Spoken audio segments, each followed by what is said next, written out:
pendanaan jangka pendek. Dana yang dibutuhkan atau dikeluarkan untuk suatu pembayaran dengan jangka waktu yang pendek atau 1 tahun. Tipe pendanaan jangka pendek. Pendanaan spontan. Jenis pendanaan yang berupa secara otomatis dengan berbagai tingkat kegiatan perusahaan. Misal juga dari penjualan perusahaan. Contoh undang dagang dan tata kelola seperti undang pajak dan transaksi. Jadi jika penjualan meningkat, undang dagang dan akrual akan meningkat secara otomatis. Pendanaan tidak spontan. Jenis pendanaan yang tidak berubah secara otomatis dengan berbagai tingkat kegiatan perusahaan. Contoh undang yang diperoleh melalui bank. Jadi jika penjualan meningkat, undang bank tidak akan secara otomatis meningkat. Perusahaan harus meminta kenaikan utang. Kemudian bank akan mengevaluasi bagaimana apakah ini membeli kenaikan utang atau tidak. Itu sumber pendanaan. Pendanaan spontan, pendanaan spontan. Yang pertama, utang dagang. Utang dagang timbul karena perusahaan membeli pasokan dari supplier dengan kredit. Dan yang kedua, utang pajak dan utang upah. Misalnya, jika penjualan perusahaan diperkirakan akan naik, maka perusahaan akan memesan barang lebih banyak dengan kredit. Dan jika supplier bersedia menjual dengan kredit untuk pemasaran yang lebih besar tersebut, maka secara otomatis supplier tersebut memberi dana untuk perusahaan. Jadi bisa ketika mendagang tergantung jumlah penjualannya. Rekening aktual. Yang pertama, utang pajak. Utang pajak terjadi karena pajak dibayar setiap tanggal tertentu dalam satu tahunnya. Jadi misal penjualan terjadi bulan Agustus, jadi utang pajaknya dibayar nanti di tahun depan di bulan Maret. Dengan begitu, kan perusahaan bisa memanfaatkan dana selama bulan Agustus sampai Maret yang harusnya digunakan untuk membayar utang pajak per bulan. Jadi dimanfaatkan untuk pendanaan kegiatan lainnya. Dan yang kedua, utang upah. Utang upah terjadi karena gaji dibayar di akhir bulan dan adanya jam lembur. Jadi misal gaji dihitung per hari, namun perusahaan membayarnya di akhir bulan, maka perusahaan dapat memanfaatkan waktu tersebut lebih dulu untuk keperluan lainnya. Kemudian, misal penjualan sedang meningkat dan perusahaan meminta pegawai untuk bekerja lembur, otomatis gaji pegawai akan bertambah sejumlah jam lembur tersebut. Dengan demikian, gaji akan bertambah seiring kenaikan penjualan. Siapa yang menanggung biaya pendanaan utang tersebut? Jika penjual memberi kredit, kemudian semua persyaratan sama dengan seperti penjualan kas atau online, maka penjual tersebut yang akan menanggung biaya pendanaan tersebut. Misalkan penjual mencari kompensasi dengan menaikkan harga, kalau harga kredit lebih tinggi dibandingkan dengan harga pembelian kas, kemudian perusahaan mengalihkan biaya tersebut ke konsumen, maka konsumen akhirnya menanggung biaya pendanaan tersebut. Jika perusahaan mengalihkan ke konsumen, maka perusahaan itu yang akan menanggung biaya pendanaan tersebut. Jadi siapa yang akan menanggung biaya pendanaan spontan? Jawabannya adalah tergantung kondisi atau sudut pandang penjualan tersebut. Selanjutnya, mengevaluasi tawaran potongan kas. Misalkan perusahaan ditawari term kredit 2/10 N/30 yang artinya apabila dilunasi dalam jangka waktu 10 hari, maka perusahaan akan memperoleh potongan sebesar 2%. Jika tidak, mereka akan melunasi selama 30 hari. Kemudian, apakah sebaiknya perusahaan menerima tawaran tersebut? Mari kita hitung kreditnya. 2/98 ini diperoleh dari 2% per 98. 98 diperoleh dari 100% dikurangi 2%. Dikali 360, 1 tahun diasumsikan selama 360 hari per 20. Sama dengan 36,7%. Ini adalah biaya bunga efektif sederhana. Kemudian apabila kita ingin menghitungnya menggunakan biaya bunga efektif penggandaan, kita bisa menggunakan rumus ini. 1 plus 2 per 98. 1 adalah rumus mutlaknya, plus 2 per 98 itu potongan sebesar 2% per 98, 100% dikurangi 2%, diperoleh 43,86%. Ini kalau biaya bunga efektif menggunakan sistem penggandaan. Dari perhitungan tersebut, biaya bunga tawaran tersebut sekitar 37%, 36,7 dan 43,8, jadi sekitar 37 sampai 44 di bulan.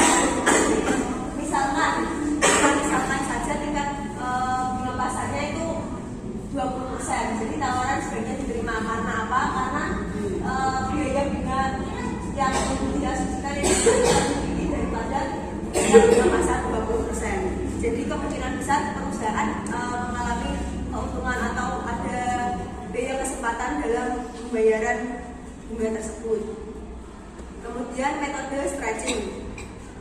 Apabila perusahaan tidak memanfaatkan potongan kas tadi 2/10 N/30 tadi, perusahaan bisa menggunakan metode stretching ini, yaitu dengan cara menggunakan membayarnya itu memperpanjang. Jadi membayar utangnya itu diperpanjang masa pembayaran utangnya dengan cara membayar sudah jatuh tempo, jadi sudah 30 hari.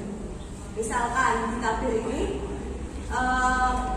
kan tadi persyaratannya 2/10 N/30, jadi maksimal mereka harus melunasi utangnya sampai hari 30. Nah, kalau perusahaan ingin membayar utangnya lebih dari jangka waktu tersebut, maka tingkat bunga efektifnya pun juga ikut berubah, yaitu per hitungan hari pun sudah berubah. Ini kita misalkan 25 hari, mohon maaf itu 35 hari, 40 hari, 45 hari.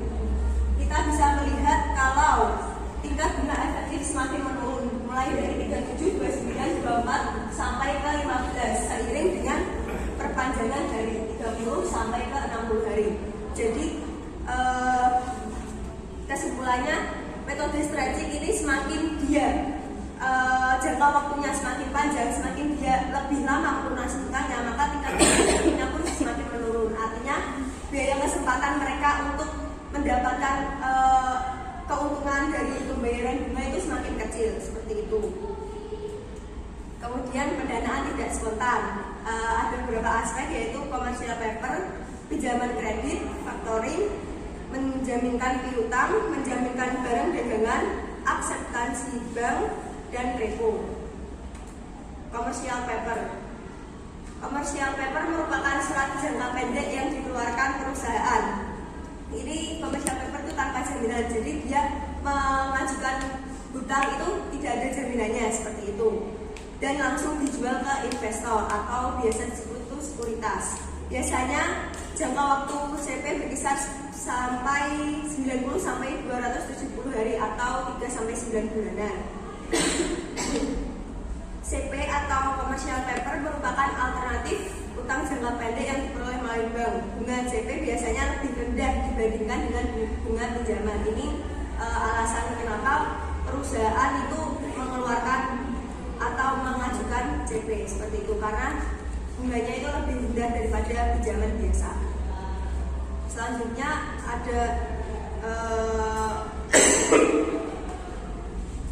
soal misalkan CP dijual dengan bunga 15% dengan jangka waktu 90 hari dan dengan nilai nominal 1 juta, maka CP tersebut akan dijual dengan harga, kita hitung saja 1 juta dibagi 1,15. 1,15 itu 1 plus 15% itu 15 disimalkan seperti itu, kemudian dimakan 90 per 30, 360 hari, diasumsikan 1 tahun selama adanya 360 hari, hasilnya 965.653.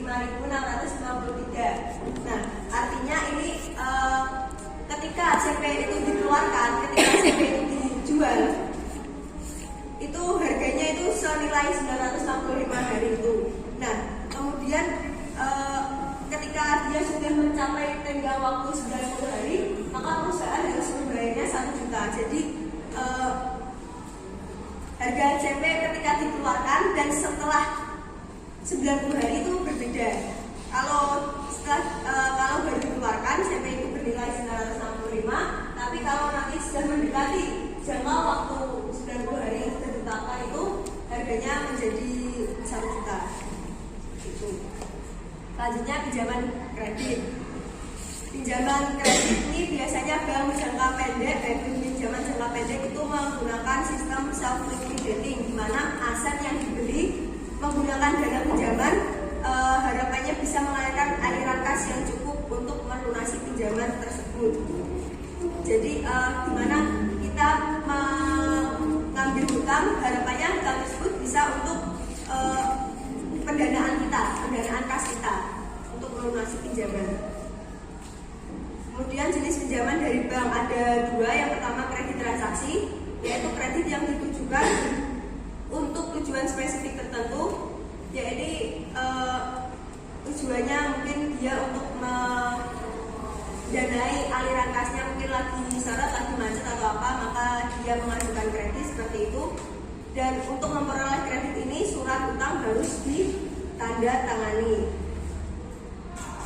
Kemudian yang kedua adalah kredit lini atau line of credit. Dengan pinjaman ini peminjam bisa meminjam sampai jumlah maksimum tertentu yang menjadi plafon atau batas atas pinjaman. Jadi dalam kredit lini ini perusahaan ada batas maksimumnya. Misal perusahaan tersebut batas maksimum pinjamannya itu 1 miliar. Jadi selama 1 tahun atau 1 periode itu perusahaan ya hanya bisa melakukan pinjaman itu sejumlah 1 miliar, itu nggak bisa lebih dari 1 miliar seperti itu kan, ada batas maksimumnya. Selanjutnya menghitung tingkat bunga kredit, tingkat bunga efektif pinjaman kredit. Misalkan perusahaan mengambil pinjaman sebesar 10 juta, tingkat bunga pinjaman adalah 20%. Dan perusahaan meminjam selama 3 bulan, 1 tahun kita asumsikan sebagai 360. Kita mencoba hitung TBE-nya atau tingkat bunga efektifnya. Yang pertama yang perlu kita hitung adalah bunganya, yaitu 10 juta kali 0,2 dari 20% dirupiahkan per 360 dalam jangka waktu 1 tahun kali 90, yaitu 90 hari selama 3 bulan dibuat hari. Hasilnya 500.000. Kemudian kita hitung TBE-nya, rumusnya seperti itu, 1 plus sekian, 1 itu rumus mutlaknya, min 1 itu juga rumus mutlaknya, diperoleh hasil 21,55%. Ini artinya jumlah tingkat bunga efektifnya itu lebih besar dari bunga nominalnya, yaitu 20% per tahun. Tandanya perusahaan diperbolehkan atau bisa mengambil pinjaman tersebut karena tingkat bunga efektifnya lebih tinggi dari bunga nominalnya. Kalau tadi kan perusahaan meminjam dengan cara peminjaman umum, kalau ini dengan cara diskonto. Misalkan sama soalnya seperti tadi, kemudian perhitungannya seperti ini, 10 juta dan diperoleh hasil 9 juta, kemudian bunga yang dibayarkan berarti 445 diperoleh dari 10 juta dikurangi 9 juta tersebut.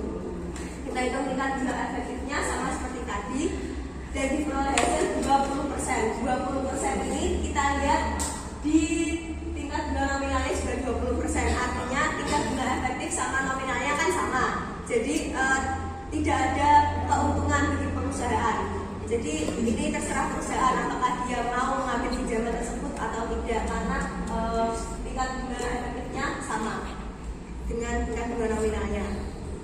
Kemudian misalkan kalau tadi diskonto dengan perhitungan bunganya seperti itu, kalau yang ini kita menggunakan tingkat bunga yang di perhitungannya itu sama kayak soal yang pertama tadi, yaitu 500.000. Dengan demikian TBE-nya menjadi 2,77, di mana itu lebih besar dari tingkat bunga nominal. Artinya perusahaan disarankan mengambil pinjaman tersebut karena kemungkinan besar perusahaan mendapatkan keuntungan dari pembayaran bunga tersebut. Kemudian kita misalkan lagi kalau perusahaan meminjam dengan tingkat bunga variabel atau mengambang. Jadi kalau tadi kan selama 3 bulan dengan tingkat bunga yang sama yaitu 20%, kalau yang ini tiap per bulannya itu bunganya berbeda-beda yaitu 20, 22, dan 24. Kita hitung TBI-nya. Jadi dari tabel ini 20%, 21, 23 dimasukkan ke rumusnya, diperoleh itu, kemudian di total selama 3 bulan diperolehlah TBI-nya sebesar ini 23,88%. Artinya 23 itu kan lebih tinggi dari tingkat bunga nominal 20, 22, dan 24. Mungkin pada bulan ketiga pembayaran bunganya tingkat bunga efektifnya kurang efektif karena 24 lebih tingkat bunga nominalnya di bulan ketiga itu lebih besar daripada bulan efektif. Namun di sini pada bulan 1 dan bulan 2 itu tingkat bunga efektifnya lebih tinggi daripada tingkat bunga nominal. Jadi disarankan perusahaan bisa mengambil pinjaman tersebut karena akan mendapatkan keuntungan seperti itu. Lalu kita misalkan lagi apabila perusahaan menetapkan saldo kas minimal. Jadi ketika dia meminjam sebesar berapapun dia harus tetap memegang uang di dalam kasnya itu sebesar sekian. Jadi ada saldo kas minimalnya. Kalau di sini saldo kas minimalnya ditetapkan 1 juta.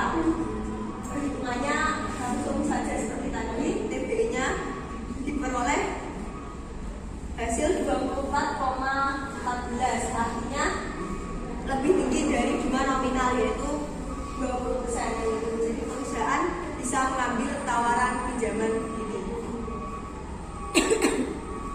Kemudian kita misalkan lagi apabila perusahaan meminjam line of credit atau batas maksimum. Kalau tadi kan batas kasnya, batas saldo minimal kasnya, kalau ini batas maksimum pinjamannya. Jadi kalau di sini batas maksimum pinjamannya 100 juta, berarti perusahaan selama 1 tahun periode itu hanya bisa meminjam sebesar 100 juta itu. Komitmen fee untuk dana yang tidak dipakai adalah 0,5% per tahun. Artinya dalam 1 tahun kan batas maksimumnya dia meminjamkan 100 juta. Dan kemungkinan besar dana yang tidak dipakai itu 0,5%. Jadi misal perusahaan mengajukan pinjaman sebesar 50 juta selama 1 tahun. 50 juta itu 0,5%-nya itu tidak kepakai untuk apa-apa. Nah, kita coba menghitungnya. Apabila perusahaan meminjam 20 juta pada bulan pertama, kemudian meminjam 40 juta pada bulan kedua, dengan total pinjamannya menjadi 60 juta, tingkat bunga efektifnya berapa? Kita hitung menggunakan komitmen fee atau memasukkan ini 0,5%-nya. Jadi bulan pertama 100 juta dikurangi 20 juta dikali 0,05 itu dari ini komitmen fee-nya yang dipakai itu dirupiahkan, kemudian 30 itu karena kan dalam jangka waktu 1 bulan. Di bulan pertama kan 1 bulan kan menjadi 30 hari. Per 360 hasilnya 3,333. Kemudian di bulan kedua ini ada kesalahan. Ini harusnya kan di buku tulisannya seperti ini, 100 juta dikurangi 60 juta. Kalau di bulan kedua itu 100 juta dikurangi 40 juta yang benar. Dikali 0,05 sama rumusnya seperti itu. Dengan total biaya bunga, perhitungan bunganya seperti perhitungan bunga yang ada di soal-soal sebelumnya.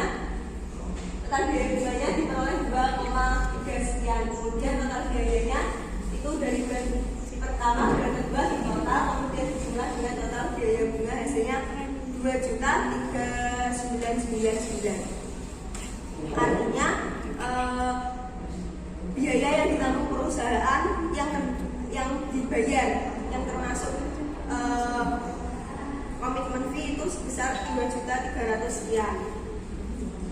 Selanjutnya, karena jumlah pinjaman tidak sama untuk setiap periodenya, kita harus menghitung rata-rata jumlah pinjaman. Jadi karena bulan pertama sampai bulan ketiga itu tidak sama, kita harus membuat rata-ratanya dengan perhitungan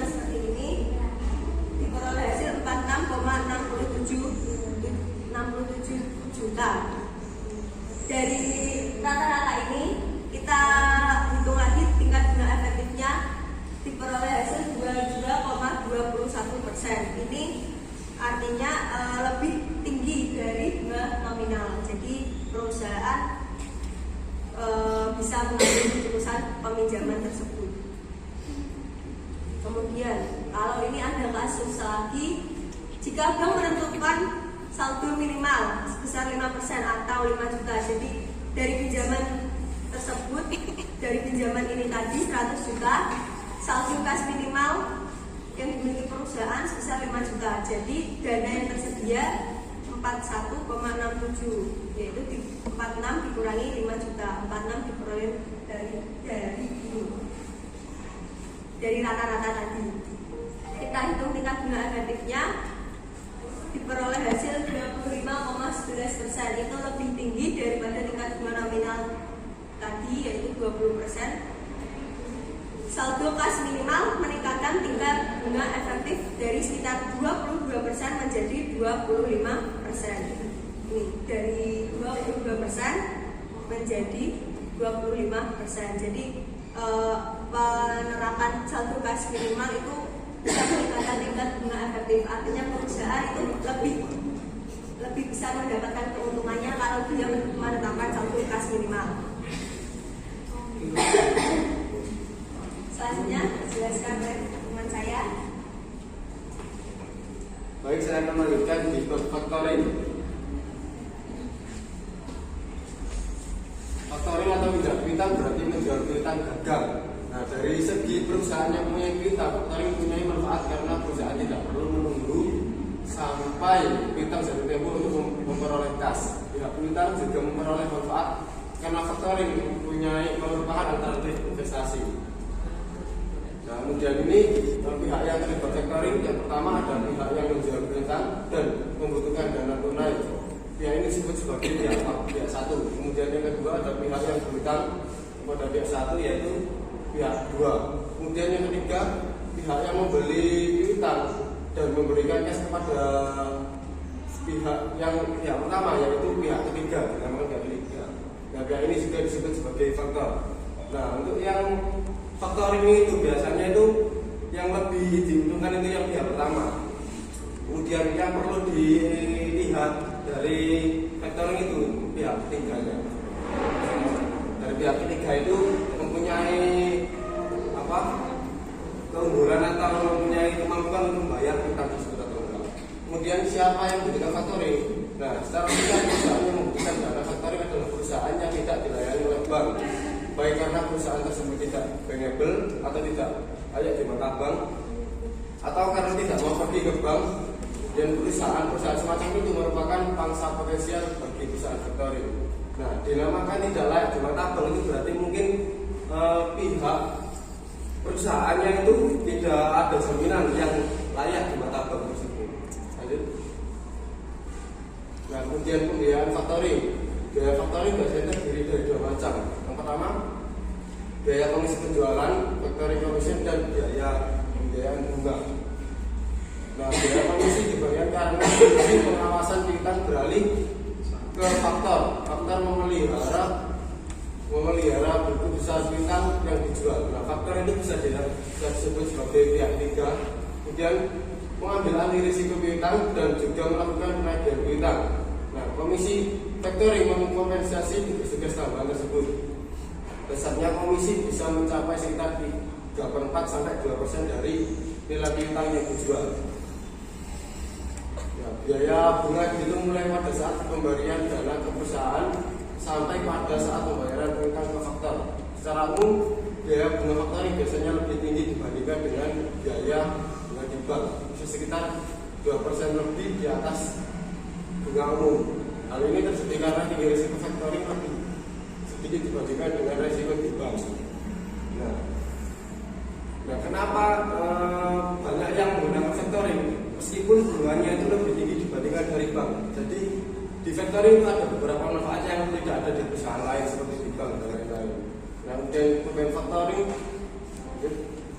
misalkan piutang dagang dijual dengan diskon 2,5% per bulan sebagai tambahan faktor akan membebankan komisi sebesar 1,5% untuk kendaraan non-recharge.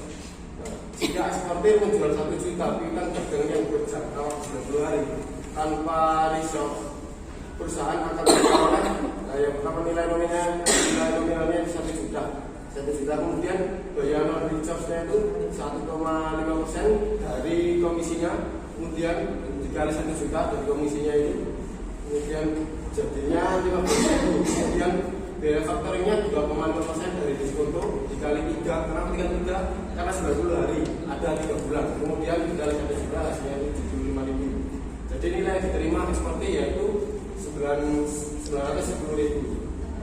Kemudian biaya tahunan, bunga tahunan dengan menjual piutang dagang atau sekitar 4 kali 7,5% ditambah 1,5% sama dengan 36%.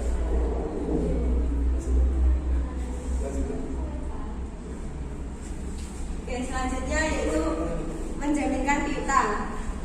Alternatif lain dari menjual piutang adalah menjaminkan piutang. Jadi misal perusahaan punya piutang, kita jaminkan ke perusahaan lain. Dengan alternatif ini, kepemilikan piutang masih ada di tangan perusahaan. Jika pinjaman tidak terbayar, piutang dengan jaminan bisa digunakan untuk melunasi pinjaman. Selanjutnya yaitu kita misalkan perusahaan menjaminkan piutang dengan nilai nominal 5 juta per hari. Rata-rata umur piutangnya 20 hari. Total piutangnya menjadi 100 juta, yaitu karena 5 juta dikali 20 hari. Kemudian cash yang diterima sebesar 80%, biaya pemrosesannya 0,75 dan bunganya 20%. Kita hitung biaya pemrosesannya 0,0075 dikali total piutangnya 100 juta, diperoleh 750. Kemudian biaya bunganya diperoleh 888, kita jadikan menjadi 1,6 juta 38,9. Kemudian kita hitung tingkat bunga efektifnya, yaitu diperoleh hasil 44,05%. Ini lebih besar daripada tingkat bunga nominal sebesar 20% per tahun itu. Tingkat bunga efektif meningkat signifikan dibandingkan tingkat bunga nominal karena biaya pemrosesannya hampir sama dengan biaya bunga. Kemudian menjaminkan piutang, menjaminkan barang dagangan atau persediaan. Perusahaan bisa menjaminkan barang dagangannya untuk memperoleh pinjaman. Pemberi pinjaman akan mengevaluasi nilai persediaan, kemudian memberikan pinjaman dalam persentase tertentu. Perusahaan bisa menjaminkan semua barang dagangannya. Jadi apabila perusahaan itu mengajukan utang pada pihak lain, maka dia menjaminkan suatu barang. Jadi apabila pinjaman tersebut tidak terbayar, maka jaminan tersebutlah yang akan membayar pinjaman tersebut.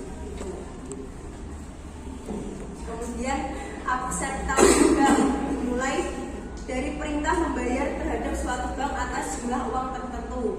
Perusahaan mempunyai surat perintah yang bisa menjual ke pihak lain dengan diskonto, sedangkan pihak pembeli memperoleh pendapatan bunga dari akseptansi tersebut.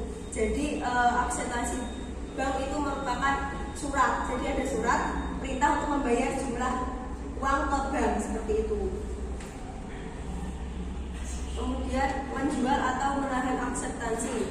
Di sini ada studi kasus, misal draft meminta pembayaran jumlah 1 juta. Bank importir membebani biaya komisi sebesar 1,5 dan jangka waktunya 60 hari atau 2 bulan.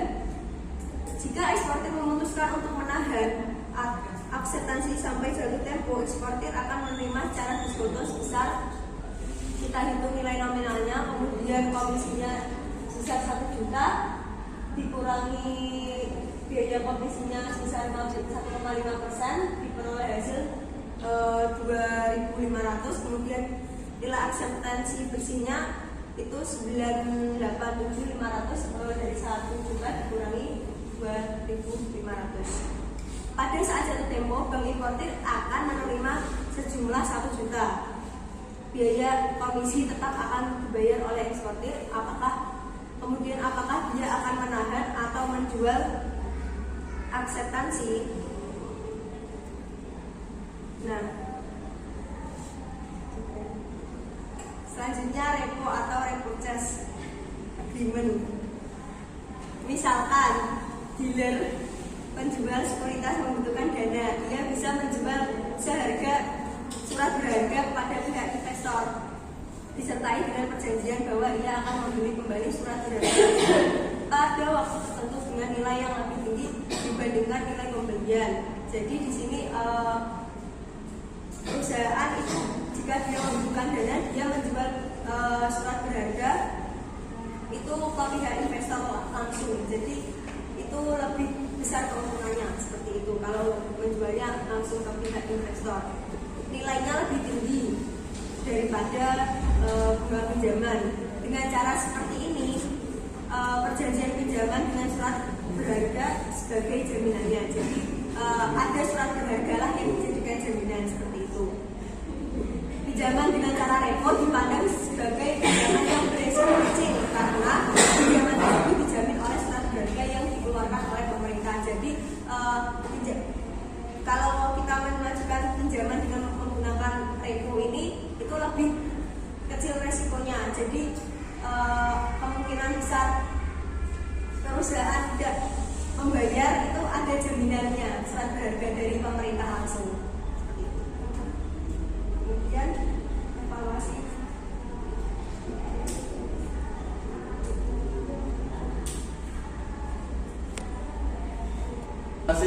Sumber pendanaan jangka pendek. Yang pertama ada strategi pendanaan, kemudian yang kedua biaya, yang ketiga ketersediaan, yang keempat fleksibilitas. Mungkin itu saja presentasi dari kelompok kami. Silakan apabila ada pertanyaan. Saya bicara dengan berjumpa 2022. Yang ingin saya tanyakan cukup sederhana. Dari semua penjelasan pendanaan tadi kan ada dua, yaitu pendanaan spontan dan tidak spontan, dan di dalamnya ada macam-macamnya lagi. Nah, apa yang saya tanyakan itu pendanaan yang kecil resikonya bagi perusahaan, artinya yang lebih baik, maksudnya yang paling baik untuk perusahaan yang mana itu? Yang paling kecil resikonya untuk menanggung kerugian. Ini makalah kan pendanaan tidak spontan kan ada di dalam pendanaan tidak spontan kan ada pendanaan tidak akan berubah secara otomatis. Contohnya utang dari bank tidak akan berubah secara otomatis dengan berubahnya penjualan jika penjualan meningkat dan perusahaan ingin menambah dana dari bank. Nah, pertanyaan saya, apabila permohonan dana ditolak oleh bank, apa yang harus dilakukan oleh perusahaan tersebut? Oke, saya ada Dinda di 001. Pertanyaannya di materi evaluasi tawaran potongan kas. Di situ kan ada tabel ya. Nah, tabel itu kan tingkat bunga efektif semakin menurun kan semakin tidak kesempatannya nggak ada gitu di perusahaan. Kenapa kok bisa gitu sih? Maksudnya biaya kesempatan itu yang bagaimana? Karena semakin tinggi tingkat biaya efektif maka akan membebani suatu perusahaan. Nama Ahmad Rohi, NIM 096. Dari sekian pendanaan jangka pendek yang Anda jelaskan, jika perusahaan tidak bisa memenuhi kewajiban atau membayar piutang jangka pendek, resiko apa yang akan diterima perusahaan tersebut? Terima kasih. Baik, saya akan menjawab pertanyaan dari Mas Roy. Resiko apa saja yang terjadi jika piutang perusahaan tidak terbayar? Jika piutang tidak terbayar akan menjadi beban utang tidak tertagih atau dicatat sebagai kerugian kredit pada laporan laba rugi dan pengurangan dari akun aset piutang. Gimana Mas Roy? Terima kasih. Selanjutnya saya akan menjawab pertanyaan dari Chandra. Dalam pendanaan jangka pendek kan ada dua, pendanaan spontan sama tidak spontan. Nah, dari kedua tersebut mana yang resiko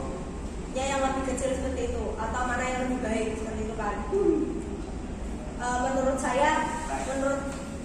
saya itu di antara pendanaan spontan dan pendanaan tidak spontan itu keduanya itu sama-sama dibutuhkan sama perusahaan. Jadi setiap perusahaan itu pasti ada pendanaan spontan sama tidak spontannya. Kalau pendanaan spontan kan contohnya kan utang dagang dan utang aktual atau utang pajak sama utang gaji. Jadi tiap perusahaan itu pasti dia punya utang dagang sama utang pajak sama utang gaji. Kalau pendanaan yang tidak spontan itu perusahaan kan contohnya kan mempunyai utang bank. Jadi tiap perusahaan itu pasti dia memerlukan utang bank untuk memenuhi kebutuhan operasionalnya seperti itu. Jadi menurut saya dua-duanya itu sama-sama penting. Jadi situasinya gimana? Jadi tergantung kebutuhan perusahaan tersebut. Untuk resikonya itu dua-duanya juga memiliki resiko masing-masing seperti itu. Jadi tidak bisa disimpulkan mana yang terbaik gitu nah. Ya, karena sama saja, sama-sama dibutuhkan. Oh ya. Seperti itu. Terima kasih. Baik, saya akan menjawab pertanyaan dari Mas Umam. Ya, pertanyaannya tadi, jika permohonan perusahaan itu ditolak oleh bank ya, maka dari itu adanya pendanaan jangka pendek yang tidak spontan itu tadi, seperti factoring. Nah, itu kan sangat sekali dibutuhkan saat kita itu mengajukan permohonan kepada bank. Nah, apabila bank tidak bisa menyetujui atau memenuhi permintaan atau permohonan dari perusahaan kita, maka kita bisa mengambil alih ke factoring. Nah, di saat kita mengambil factoring itu ada beberapa manfaatnya tersendiri juga, meskipun itu bunganya lebih tinggi dibandingkan di bank. Gimana Mas Imam?